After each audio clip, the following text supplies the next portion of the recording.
Malawakang konsultasyon ilalaga para sa anti-dynasty bill. Umaabante sa balitang yan si Abante reporter Eileen Taliping.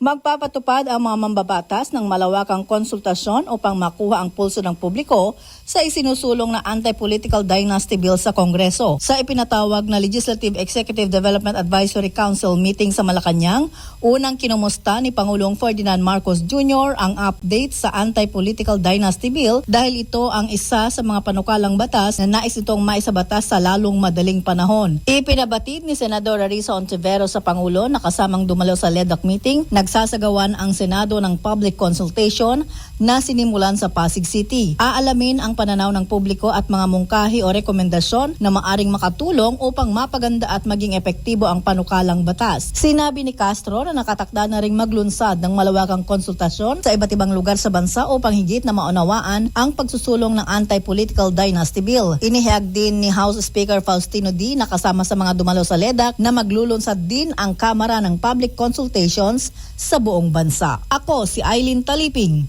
Abante!